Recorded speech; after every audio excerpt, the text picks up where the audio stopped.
فأنا ناصح لإخواني بالصدع بالحق تبيض وجوههم. السكوت في مسألة الحزبية يضرها، فاصدع بما تؤمر وأعرض عن المشركين.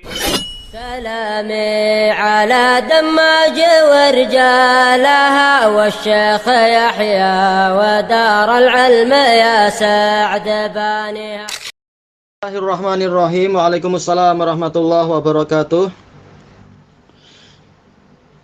Inti pembahasannya kembalinya kepada sabda Rasulullah Shallallahu Alaihi Wasallam, la darara wa la dirar. Tidak boleh menimbulkan bahaya pada diri sendiri dan tidak boleh menimbulkan bahaya kepada orang lain. Sampai bahkan walaupun itu adalah di tanah kita sendiri, misalkan kita yang berbuat, kalau itu berpotensi membahayakan tetangga, ini adalah haram. Misalkan apa? Kita buang sampah di tempat kita, tetapi ternyata karena agak dekat dengan tempat tetangga menimbulkan bau busuk, ini haram. Demikian pula kalau pembakaran sampah itu terlalu dekat dengan wilayah tetangga, walaupun itu masih di wilayah kita, tetapi berpotensi asapnya dan sebagainya sampai ke tetangga dan mereka terganggu, ini haram. Jadi tetap ada jarak, wajib menjaga jarak.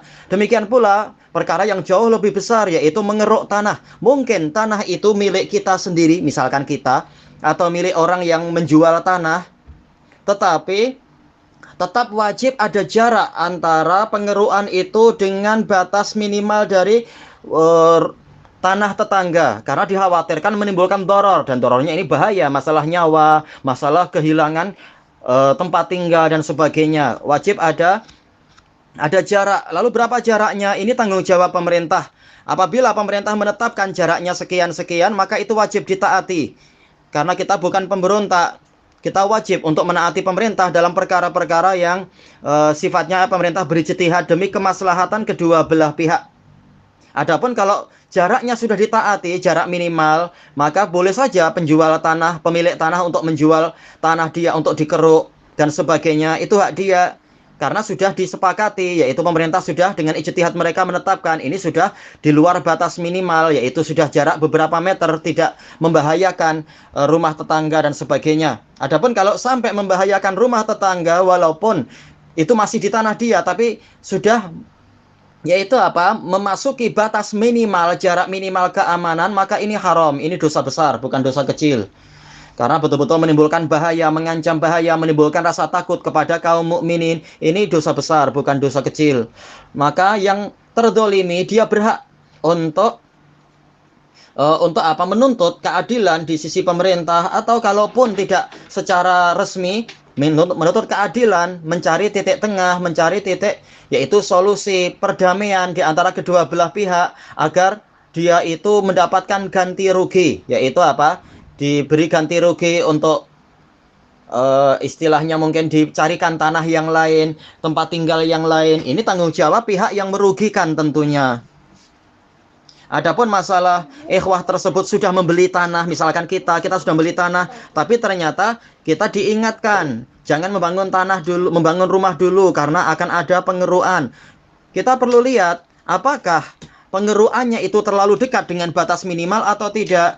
Kalau terlalu dekat berarti bukan kita yang salah, karena kita membangun rumah di tempat kita, dan pembangunan rumah kita itu tidak mendolimi pihak lain, itu di rumah kita, di tanah kita. Justru penggalian tanah tersebut itulah yang mendolimi kalau memang jaraknya terlalu dekat, menyelisihi peraturan pemerintah.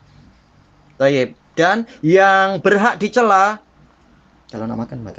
kalau yang berhak dicela adalah orang yang berbuat dolim, melanggar hukum pemerintah dan melanggar hukum Allah dan Rasulnya untuk tidak saling membahayakan. Dialah yang berhak untuk dicela. Adapun yang menuntut keadilan, menuntut ganti rugi, sama sekali tidak ada alasan untuk dicela. Allah Ta'ala Rasulullah SAW telah bersabda, Inna li sahibil haqqi maqala, da'uhu fa inna li sahibil haqqi maqala. Hadis Abi Hurairah sahih.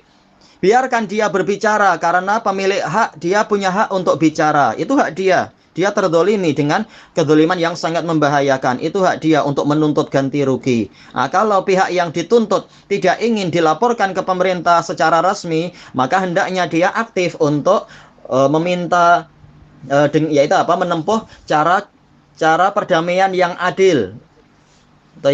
Karena Allah Ta'ala memerintahkan untuk apa? memerintahkan untuk mendamaikan secara adil. Baik.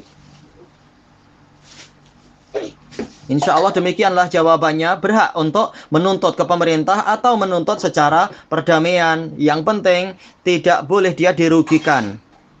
Masalah kuari tanah sudah ada peraturan, yaitu sudah ada jarak minimal dan sebagainya. Tak boleh demi mendapatkan harta benda duniawi kemudian menembus jarak minimal kemudian membahayakan tetangga, itu tidak boleh. Sama saja tetangga sudah diingatkan jangan membangun atau tidak, itu hak dia. Itu hak dia untuk membangun di tanah wilayah dia. Kecuali kalau dia membangun di tanah wilayah orang lain, itu haram. Adapun dari sisi yang lain, seandainya itu belum terjadi, tentunya daripada terkena bahaya, pemilik tanah jangan membangun rumah dekat-dekat. Tapi kalaupun dia membangun, itu bukan dosa dia, itu dosa orang yang berbuat zalim. Yang membangun rumah, dia tak zalim, itu tanah dia. Cuma untuk kehati-hatiannya, memang perlu lihat apakah ini akan membahayakan di masa depan atau tidak, membahayakan diri sendiri atau tidak. Walaupun yang zalim adalah yang membahayakan dalam artian, yaitu yang menggali tanah tadi, yang menembus batas yang telah ditetapkan oleh waliul amr. Wallahu a'lam walhamdulillahi rabbil alamin.